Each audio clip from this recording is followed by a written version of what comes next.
मैं दीपा फिला। अगले साल होने वाले लोकसभा चुनाव में भाजपा ने उत्तर प्रदेश की सभी 80 सीटें जीतने का टारगेट रखा हुआ है। तीसरी बार केंद्र की सत्ता में काबिज होने के लिए भाजपा बड़ी रणनीति के साथ आगे बढ़ रही है। अपने सपने को साकार करने के लिए उन सीटों पर फोकस है जहां भाजपा की पकड़ थोड़ी सी कमजोर है। प्रदेश की 14 लोकसभा सीटें विशेष तौर पर ध्यान केंद्रित यहां पर बीजेपी ने किया है, क्योंकि इन सीटों पर कमल नहीं खिल पाया था 2019 में। भाजपा इन सीटों पर खास रणनीति पर काम कर रही है। ऐसे में सवाल है कि 24 के जंग से पहले बिश्ती सियासी बिसात में कौन किस पर कितना भारी पड़ने वाला है। इसी पर करेंगे चर्चा। हमारे साथ खास मेहमान भी जुड़ेंगे, लेकिन उससे पहले देखिए ये खास रिपोर्ट।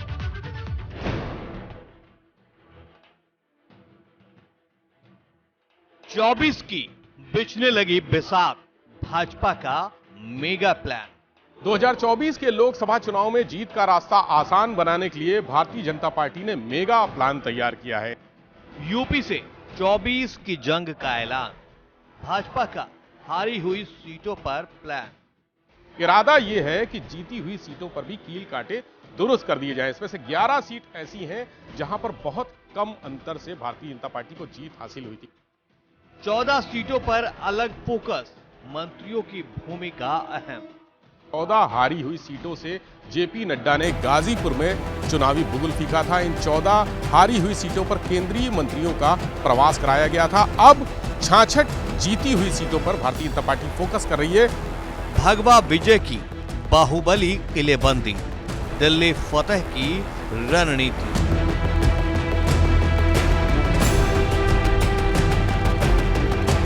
जीती हुई 66 सीटों पर कसी कमर, जेपी नड्डा बदलेंगे समीकरण। 14 महीने बाकी, 24 में 80 की तैयारी, किसका पलड़ा भारी, उत्तर मांगे प्रदेश। अब आइए आपको समझाते हैं बीजेपी का मेगा प्लान आखिर है क्या। लोकसभा चुनाव में जीत के लिए भाजपा का प्लान तैयार हो चुका है। हारी हुई सीटों पर जीत दिलाने के लिए योगी के मंत्री मैदान में उतरते हुए दिखाई देंगे और ज्यादा फोकस उन सीटों पर होगा जहां जीत का अंतर काफी कम रहा।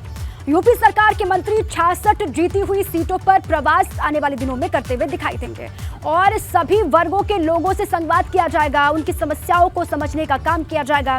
मार्च से शुरू होगा लोकसभा चुनाव के लिए भाजपा का ये मेगा प्लान कहा जा रहा है और पहले फेज में, पहले चरण में कम अंतर वाली सीटें जो रही हैं वहां पर जाकर के उन पर फोकस विशेष तौर पर इन मंत्रियों का होगा। अब बीजेपी का किन सीटों पर ज्यादा फोकस रहेगा ये भी आप समझिए। मछली शहर सीट सिर्फ 181 वोटों से जीती थी यहां पर भाजपा। इसके बाद मेरठ की सीट, यहां पर जीत का अंतर 4729 वोटों का था। उसके बाद आगे बढ़िए, मुजफ्फरनगर की सीट है, 6526 मतों से यहां पर जीत हासिल हुई थी बीजेपी को। इसके अलावा चंदौली की सीट भी आप देख रहे हैं, 13,954 वोटों से जीत यहां पर बीजेपी को मिली थी। रामपुर आजमगढ़ में जीत का अंतर 1 लाख वोट से कम था और 30 लोकसभा सीटें ऐसी जहां जीत का अंतर 1.25 लाख वोटों से कम रहा और यहीं पर ज्यादा इनका फोकस इस बार रहने वाला है। और हारी हुई सीटों को लेकर तो केंद्रीय मंत्री को जिम्मेदारी पहले से ही मिली हुई है। अब जो जीती हुई 66 सीटें हैं वहां पर स्थिति को और मजबूत करने के लिए यूपी के मंत्री मैदान में उतरते हुए दिखाई देंगे। भाजपा अध्यक्ष के अमरोहा और सहारनपुर दौरे पर भाजपा सांसद सुब्रत पाठक ने यह कहा है कि यूपी की ऐसी सीटें जहां 2019 में पार्टी हार गई थी, उसको लेकर के पार्टी नई रणनीति तैयार कर रही है और उसी के चलते अध्यक्ष यूपी के दौरे पर भी आ रहे हैं। उन्होंने दावा किया कि यूपी में इस बार भाजपा 80 सीटें जीतने जा रही है। पार्टी के राष्ट्रीय अध्यक्ष जेपी नड्डा 28 तारीख को अमरोहा और सहारनपुर के दौरे पर जा रहे हैं। हमारे साथ एक बातचीत के लिए मौजूद है बीजेपी के कन्नौज से सांसद सुब्रत पाठक जी। सर, अगर बात करें तो बीते महीने 20 तारीख को गाजीपुर गए थे और इस महीने सहारनपुर और अमरोहा जा रहे हैं। नहीं, अब देखो, भारतीय जनता पार्टी में लगातार चूँकि हम लोग काम इस प्रकार से करते रहते हैं। 2014 का चुनाव जीतने के बाद भी देश भर में इस प्रकार की सीटें चिन्हित की गई थी जहां पर हम हार गए कुछ वोटों से या जहां हम लोग मेहनत करके जीत सकते हैं, तो वो सीटें चिन्हित करके उन पे काम हुआ था और उसमें 2019 आते हम लोग काफ़ी सीटें जीतने में सफल भी हुए थे। तो इसी प्रकार से इस बार भी चिन्हित की गई हैं। खासकर उत्तर प्रदेश की तो सभी सीटें हैं, चूँकि उत्तर प्रदेश में भारतीय जनता पार्टी का काफ़ी अच्छा वहाँ के ऊपर आधार है और सारी सीटें हम लोग जीत सकते हैं। तो मुझे लगता है कि उसी क्रम में राष्ट्रीय अध्यक्ष जी हैं तो उनके प्रवास के कार्यक्रम तो होते ही हैं, उसी क्रम में उत्तर प्रदेश आ रहे हैं। सर अगर बात करें तो 2019 में जहां सपा बसपा का गठबंधन था पश्चिमी उत्तर प्रदेश में आपको काफी नुकसान हुआ था। इस बार अगर बात करें तो अखिलेश यादव रालोद के साथ, इसके अलावा चंद्रशेखर आजाद की पार्टी आजाद समाज पार्टी के साथ गठबंधन करके चुनाव लड़ने की तैयारी कर रहे हैं। देखो, अब सपा और बसपा से बड़ा गठबंधन तो कोई हो नहीं सकता जमीन के ऊपर। और रालोद तो लगातार, उनके तो पिछली बार तो रालोद भी साथ में थी, सपा बसपा रालोद सब साथ में थे, उसके बाद भी भारतीय जनता पार्टी जीती। हाँ, कुछ नुकसान पश्चिम में हुआ, लेकिन तब से अब तक काफ़ी समय बीत गया है। और निश्चित रूप से जिस प्रकार से गरीब कल्याण को लेकर जो कार्य हुए हैं और वो अपने आप में अभूतपूर्व हैं। हर क्षेत्र में जिस प्रकार से देश आगे बढ़ रहा है, आज पूरी दुनिया जहां एक और मंदी के संकट से जूझ रही है, वहीं आज हमारे भारत की अर्थव्यवस्था तेज़ी के साथ में आगे बढ़ रही है। रोजगार को लेकर भी जिस प्रकार से उत्तर प्रदेश में अभी इन्वेस्टर समिट के माध्यम से जो लाखों करोड़ का जो निवेश उत्तर प्रदेश में हो रहा है, तो मुझे लगता है ये सारा विषय ऐसा है कि उत्तर प्रदेश में आने वाले दिनों में उत्तर प्रदेश की तस्वीर बदलेगी और जनता उत्तर प्रदेश में भारतीय जनता पार्टी के साथ चलेगी। प्रशांत धर्मधर के साथ अविनाश तिवारी, दिल्ली। अब आइए इसी पर विस्तार से बातचीत करें। चर्चा करने के लिए हमारे साथ कुछ खास मेहमान हैं, उनसे आपका परिचय करवाएं। फखरुल हसन साहब हमारे साथ जुड़े हुए हैं, सपा प्रवक्ता हैं। राजेश चौधरी भी हमारे साथ जुड़े हुए, भाजपा की तरफ से वो अपना पक्ष रखेंगे। और विवेक मेरे साथी लखनऊ से बने हुए हैं, विवेक का भी रुख करेंगे और समझेंगे किस तरीके से बीजेपी आगे बढ़ रही है 2024 के लिहाज से। सबसे पहले चूंकि बीजेपी की बात हम लगातार कर रहे हैं, तो इसको लेकर एक रिएक्शन ले लेते हैं। राजेश चौधरी जी, जिस हिसाब से आगे आप बढ़ रहे हैं, या फिर पहले जो हारी हुई सीटें आपकी थी उसको लेकर केंद्रीय मंत्रियों की प्लानिंग बनाई गई कि वो लोग जाएंगे अलग अलग हिस्सों में, हार को जीत में तब्दील करने की वो कोशिश करेंगे। अब यूपी के जो आपके तमाम मंत्री हैं वो अलग अलग हिस्सों में जाएंगे। 66 सीटें जहां पर आपको जीत मिली और जहां पर जीत का अंतर थोड़ा सा कम रहा, वहां पर आपका फोकस इस बार रहने वाला है। इससे आपका जो टारगेट है वो अचीव होता हुआ आपको नजर आ रहा है राजेश जी, 80 में 80 वाला? देखिए, भारतीय जनता पार्टी का जो संगठनात्मक ढांचा है वो निरंतर कार्य करने वाला है। जिस तरह से नदी प्रवाहित होती रहती है, ऐसे ही संगठन की हमारी एक्टिविटी चालू रहती है। और ये लक्ष्य हमारे सामने है 2024 का। तीसरी बार नरेंद्र मोदी जी को देश का प्रधानमंत्री बनाना है, तो उत्तर प्रदेश की 80 की 80 सीटें जीतना हमारे लिए बहुत कोई कठिन काम नहीं है। जिन सीटों को हम कम अंतर से हार गए थे, जिनको हम कम अंतर से जीते थे, सबका एनालिसिस करके, सबका विचार विमर्श करके कहाँ हमको क्या योजना अपनानी है, कैसे लोगों को जोड़ना है, सरकारी नीतियों को, सरकार के अच्छे कामों को कैसे जन जन तक पहुंचाना है, उस योजना पे हम लोग काम कर रहे हैं। उसी के तहत सारे मंत्री आज जाएंगे जिलों में, जाकर के फील्ड पर जाकर के मंथन करेंगे, वहां से पूरा रिपोर्ट बनाएंगे और देखेंगे कैसे हम इस सीट को विजय की ओर ले जा सकते हैं। ठीक है, बहुत मुश्किल नहीं है आप कह रहे हैं, आसान है इस टारगेट को अचीव करना, ये बात आप कह रहे हैं। फखरुल हसन का रुख कर लेते हैं। फखरुल जी, देखिए बीजेपी में तो संगठन से लेकर के सरकार तक माइक्रो प्लानिंग के साथ आगे बढ़ा जा रहा है और 80 में से 80 का टारगेट वो कह रहे हैं कि अचीव हम कर लेंगे। बहुत विपक्ष की भूमिका इतनी स्ट्रांग है नहीं कि जिससे हमको कोई डर या फिर कोई घबराहट हो। आप किस तरीके से तैयार हैं 2024 के लिए फखरुल जी?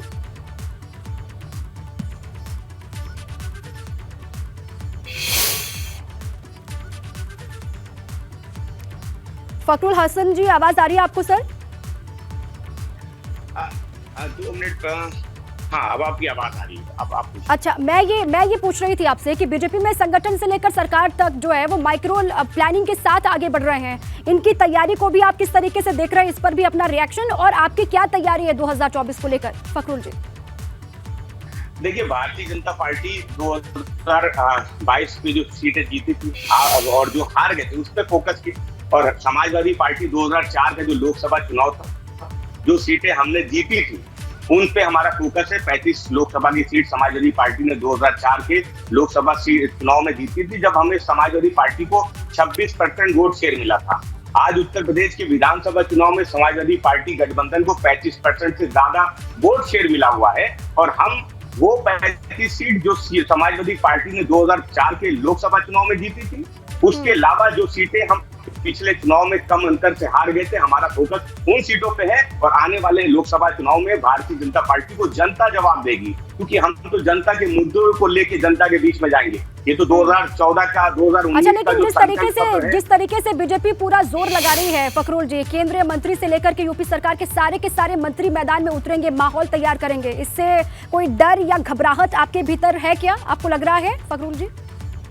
देखिए, भारतीय जनता पार्टी के जितने मंत्री आए, केंद्रीय मंत्री आए या उत्तर प्रदेश के मंत्री आए, सबको अपना अपना जो उनका रिपोर्ट कार्ड है वो जनता के बीच में लेके आना चाहिए। क्या आपने जो गांव गोद में लिए थे लोकसभा में, उन गांव का क्या हुआ, मेट्रो सिटी का क्या हुआ ना, जो दूसरे काम आपने जो जनता से 2014 में वादे किए थे, कि हम संकट पत्र लेके आ रहे हैं, तो जो बेरोजगारों से वादे किए थे, किसानों से वादे किए थे, महंगाई से परेशान जनता से वादे किए थे, वो सारे रिपोर्ट कार्ड अपना लेके बीच में जनता के जाएंगे, जनता जवाब देगी। क्योंकि आज जनता वो महंगाई से परेशान है। भारतीय जनता पार्टी जिसने वादा किया था महंगाई कम करने का, वो आज जीएसटी दूध और दही पे लेती है। उत्तर प्रदेश की सरकार सत्ता में आने के बाद वो बस का किराया बढ़ा देती है, और देश की सरकार वो तो आज नौजवानों को भूल गई है।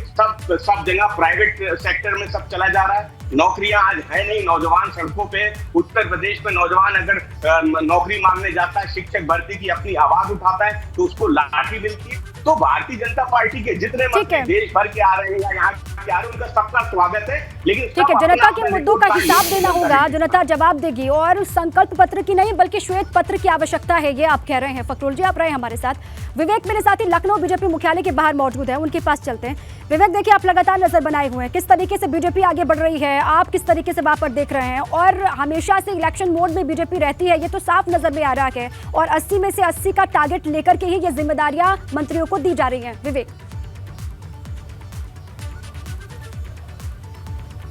दीपा, भाजपा की तैयारियों को कोई चैलेंज नहीं कर सकता है। ये मैंने देखा पिछले कई साल से जो बीजेपी ने चुनाव लड़े हैं, चाहे केंद्र के हों या उत्तर प्रदेश में चुनाव लड़ा है, जिस तरह से चुनाव लड़ा है वो बहुत टक्कर देने वाला है और विरोधियों की नींद उड़ाने वाला है। सत्ता पक्ष अगर आज बीजेपी है तो उसके पीछे कड़ी मेहनत है, और यही मेहनत अब आगे। और देखिए, लोग हारी हुई सीट पर काम करते हैं, लेकिन बीजेपी अब जीती हुई सीट पर भी काम करेगी। 80 में से 66 सीटें पिछले लोकसभा चुनाव में भाजपा ने जीती थीं, लेकिन उनको अभी संतुष्टि नहीं है। उसमें से कुछ सीटें ऐसी थी जो बहुत कम मार्जिन से जीते थे, बहुत कम, 181 वोट से मछली शहर की सीट जीतना, 181 वोट, आप सोचिए कि कितना कम आंकड़ा है।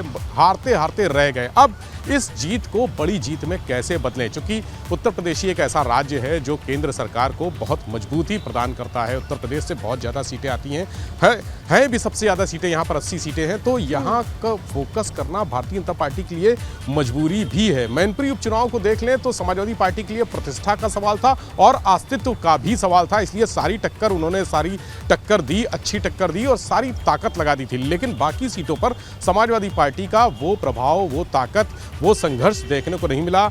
जैसी रामपुर में चुनाव हारे, आजमगढ़ में चुनाव हारे, वहाँ पर अखिलेश यादव समाजवादी पार्टी के जो मुखिया हैं वो गए ही नहीं उन दोनों उपचुनाव में, उनको लगा कि ये सीटें जीती हुई हैं। लेकिन बीजेपी ने जो ग्राउंड लेवल पर काम किया है वो एकदम इस तरह का है कि उसको कोई चैलेंज नहीं कर सकता है, और यही अब आगे भी तैयारी है। 66 सीटों पर एक 3 एंगल पे बनाया है इन्होंने, जिसमें सबसे कम, उसके बाद 1 लाख वोटों से नीचे जहां जीत मिली है, और फिर 1.25 लाख वोटों से नीचे, यानी 66 सीटों में 11 सीटें ऐसी हैं जो बहुत कम मार्जिन से कुछ चंद हजार वोटों से जीती है बीजेपी। 25 सीटें ऐसी हैं जो 1 लाख वोटों से कम की हैं, और उसके बाद 30 सीटें ऐसी हैं जो 1.25 लाख वोटों से कम की है। तो ये क्राइटेरिया और ये इस तरह का होमवर्क करना, ये बीजेपी के लिए ही संभव है, ग्राउंड लेवल पर काम करना। और सारे मंत्री उतार दिए हैं, सड़क पर मार्च से दिखने लगेंगे, सड़क पर जाएंगे, लोगों से बात करेंगे, हर लोकसभा सीट पर एक प्लान तैयार करेंगे कि कैसे जीत का मार्जिन बढ़े, बड़ी जीत हासिल हो। ये प्लान तैयार होगा, और टक्कर दे पाना बहुत आसान तो नहीं होगा, और पार्टियों के लिए, विपक्षी दलों के लिए, जिस तरीके से फखरुल जी भी कह रहे हैं कि उनकी तैयारी भी बहुत मजबूत है, या फिर वो भी बहुत तेजी के साथ आगे बढ़ रहे हैं। लेकिन क्या बीजेपी को पस्त कर पाना या फिर बीजेपी के साथ मुकाबला कर पाना इतना आसान है क्या? ये जानने और समझने की आगे भी कोशिश करेंगे। रहे विवेक हमारे साथ आप, और फखरुल जी आप भी रहे, राजेश जी आप भी लगातार बने रहें। वक्त एक छोटे से ब्रेक का है, लौटेंगे फौरन, रहे हमारे साथ। 2024 को लेकर अपना मेगा प्लान तैयार कर लिया के, और इसी को लेकर चर्चा हम लगातार कर रहे हैं। हमारे साथ मेहमान भी लगातार बने हुए हैं। राजेश जी का रुख कर लेते हैं सीधे। राजेश जी, देखिए, फखरुल जी कह रहे थे ब्रेक पर जाने से पहले कि संकल्प पत्र आप हर चुनाव में लेकर के आते हैं, लेकिन इस बार आप श्वेत पत्र लेकर के आइएगा, और जनता से जो वादे आपने किए थे उन वादों को कितना पूरा किया है ये गिनाइएगा, क्योंकि इस बार जनता जो है वो हिसाब लेगी आपसे। देखिए, फखरुल जी को मैं बताना चाहता हूँ, ये चुनाव गली मोहल्ले का चुनाव नहीं है, न प्रधान चुना जाएगा, न एमएलए। ये देश के प्रधानमंत्री का चुनाव है, या नरेंद्र मोदी जी का चुनाव होने वाला है। जनता नरेंद्र मोदी जी को पसंद करती है कि नहीं करती, ये तय होने वाला है। अखिलेश यादव इस देश के प्रधानमंत्री बनने वाले नहीं है कभी जीवन में, और इस चुनाव में तो कोई मतलब ही नहीं है। और मैं कहना चाहता हूं कि 2019 में जो चुनाव हुआ, 2019 में जो इन्होंने गठबंधन किया आरएलडी के साथ, बहुजन समाज पार्टी के साथ, उससे बड़ा गठबंधन अब उत्तर प्रदेश की राजनीति में नहीं हो सकता। हमने इसके बाद भी इनको पराजित किया है, उसके बाद भी 66 सीटें हमने जीतने का काम किया है। तो लेकिन इस बार विपक्ष की जो और तैयारी है राजेश जी, उसको आप किस तरीके से देख रहे हैं? आप किस तरीके से देख रहे हैं? देखिए, विपक्ष हताश है, निराश है, सरकार में कोई कमी ढूंढ नहीं पा रहे। सरकार में देश विकास के रास्ते पर दौड़ रहा है। दुनिया का सबसे बड़ा हाईवे बनाने का काम हम कर रहे हैं। आज दिल्ली से लेकर के 12 घंटे में बंबई पहुंचा दिया, ये कल्पना कोई कर सकता था? उत्तर प्रदेश के अंदर अनेक हाईवे बन रहे हैं, आप देख रहे हो, नेशनल हाईवे का निर्माण हो रहा है, एक्सप्रेस वे का निर्माण हो रहा है। जिस तरह से आज इन्वेस्ट हो रहा है उत्तर प्रदेश के अंदर, पूरी दुनिया से लोग आकर के उत्तर प्रदेश एक मॉडल के रूप में दिख रहा है। तो मेरा पूरा विश्वास है कि 80 की 80 सीटें लोकसभा की। ठीक है फकरुल जी, आप जवाब भी दीजिएगा। ठीक है राजेश जी, ठीक है वाली है। फकरुल जी, आप जवाब भी दीजिएगा। और मेरा सवाल एक ये है कि आपके लिए तो चुनौती और कड़ी और बड़ी होती जा रही है। ये जो सत्ता तक पहुंचने का आपका सफर है वो लंबा ही होता जा रहा है सर। आप समझ रहे हैं कि जहां पर हारी हुई सीटें नहीं, बल्कि जहां पर जीती है बीजेपी ने सीटें 2019 में, वहां पर भी उनकी नजर है, वहां पे और वो स्थिति को मजबूत करने के लिए अपने मंत्रियों को उतार रहे हैं। फकरुल जी, देखिए, भारतीय जनता पार्टी के पास जब जनता के सवालों का जवाब नहीं होता है तो इधर उधर की बात करते हैं कि ये देश के प्रधानमंत्री जी का चुनाव है, गली मोहल्ले का चुनाव नहीं है। अरे साहब, ये गली मोहल्ले के लोग ही, ये पंचायत के लोग ही ये चुनाव में वोट डालने का काम करेंगे, ये अपना जनप्रतिनिधि चुनने का काम करेंगे। और ये लोकतंत्र है, यहाँ प्रधानमंत्री का चुनाव नहीं होता है। यहाँ पे विधायक का, सांसद का, पंचायत का और पार्षदी का चुनाव होता है, वो चुना जाता है, उसके बाद प्रधानमंत्री का चुनाव होता है। इस देश में कोई प्रधानमंत्री का चुनाव डायरेक्ट नहीं होता है। पहली बात तो आप ये बात समझ लीजिए। दूसरी बात ये कि भारतीय जनता पार्टी कोई अजय नहीं है। अगर विवेक भाई अभी कह रहे थे कि मछली शहर की वो सीट भारतीय जनता पार्टी उस पर भी मेहनत कर रही है, तो ये वही मछली शहर की सीट है जो 2004 के लोकसभा चुनाव में समाजवादी पार्टी ने इस जीती थी, जौनपुर जीती थी, सैदपुर जीती थी, गाजीपुर। लेकिन फकरुल जी, राजेश जी कहते हैं कि हमने तो रामपुर और आजमगढ़ की सीट आपके हाथ से लेकर के आए, जो आपका गढ़ रहा करता था वो आपके हाथ से वो लेकर के आए, फिर आप मछली शहर की बात कर रहे हैं। देखिए, भारतीय जनता पार्टी तो कहती थी अब कोई किसी का गढ़ नहीं है। जब ये पूरी भारतीय जनता पार्टी मुख्यमंत्री, उप मुख्यमंत्री डेरा डाल दिए थे जाके मैनपुरी में, और ये कहते थे अब कोई किसी का गढ़ नहीं है, तब हमने 2,88,000 वोटों से मैनपुरी के उस चुनाव को जीतने का काम किया था। आज भारतीय जनता पार्टी को घमंड हो सकता है कि वो उनके पास चेहरा है, वो आज कोई जनता के लिए कोई काम नहीं करेंगे। हमको चेहरे पे वोट दे दीजिए, हमें प्रधानमंत्री जी के काम पे, नाम पे वोट दे दीजिए, उनके चेहरे पे वोट दे दीजिए, लेकिन जनता के नाम मुद्दों पे वोट मत मांगिए। महंगाई पे इनसे सवाल में इनसे बात ना कीजिए, बेरोजगारी पे इनसे कोई बात ना कीजिए। और जो वादे ये करके आए थे 15 लाख, ये सब तो खैर मुहावरे थे, ये पहले ही कह चुके। तो भारतीय जनता पार्टी केवल जनता के मुद्दों से भागती है, इधर उधर की बात करती है, गली मोहल्लों की बात करने लगेगी, चेहरों की बात करने लगेगी। लेकिन जो सवाल आपने पूछा था, जो सवाल हमने पूछा था कि आप बताइए ना कि 2014 का आपने घोषणा पत्र लेके आए, तो 2019 में आपने कहा संकल्प पत्र लेके आ रहे। अरे उन वादों को तो पढ़िए, संकल्प पत्र को कभी उठाइए, तो उसमें क्या लिखा था उसको पढ़िए। लेकिन फकरुल जी, आपको लग तो रहा है ना सर, ये आभास आपको हो रहा है कि मेहनत आपको दोगुनी तिगुनी करनी पड़ेगी। जिस हिसाब से बीजेपी के केंद्रीय मंत्री से लेकर के यूपी सरकार के सारे मंत्री उतर रहे हैं अलग अलग क्षेत्रों में, उससे आपको लग रहा है कि आपकी मेहनत और कड़ी आपको आवश्यकता है करने की? देखिए, हम तो लोहिया जी नेताजी के मानने वाले लोग हैं, हम हमेशा मेहनत करते हैं। लोहिया जी ने कहा था कि जिंदा कौमें 5 साल इंतजार नहीं करती, तो हम इंतजार नहीं कर रहे हैं। आदरणीय अखिलेश यादव जी लगातार उत्तर प्रदेश और देश के दूसरे दौरों पे हैं, हम अपनी मेहनत कर रहे हैं। और हमने आपसे पहले कहा कि 2004 में हमने 35 लोकसभा की सीटें जीती थी। समाजवादी पार्टी का फोकस 35+ पे उन सीटों का है जो हमने 35 जीती थी, उसके अलावा 35 सीट। तो भारतीय जनता पार्टी को आज हराने के लिए उनकी रणनीति को मुकाबला करने के लिए जनता काफी है, क्योंकि जनता आज चुनाव लड़ेगी 2024 का। जो मुद्दे जो लेकिन ठीक है फकरुल जी, उसके बाद भी 17, 19 बिल्कुल ठीक है। 14, 17, 19, 22 में हार का सामना आपको करना पड़ा। अब आप ये कह रहे हैं कि 24 को लेकर आप बहुत स्थिति आपकी मजबूत है और आप उसी प्लानिंग के साथ आगे बढ़ रहे हैं। हम तो अपनी स्थापना के दिन से आज 35%, 36%। ठीक है, वक्त की कमी है। बहुत शुक्रिया आपका फखरुल जी, और राजेश जी आपका भी बहुत शुक्रिया, विवेक आपका भी बहुत शुक्रिया। अब जिस तरीके से दोनों ही पार्टियां अपनी तैयारियों का दावा कर रहे हैं, आने वाले वक्त में किसको कितना फायदा मिलेगा इस पर लगातार नजर है। इसी के साथ ही उत्तर मांगे प्रदेश में अभी के लिए बस इतना ही।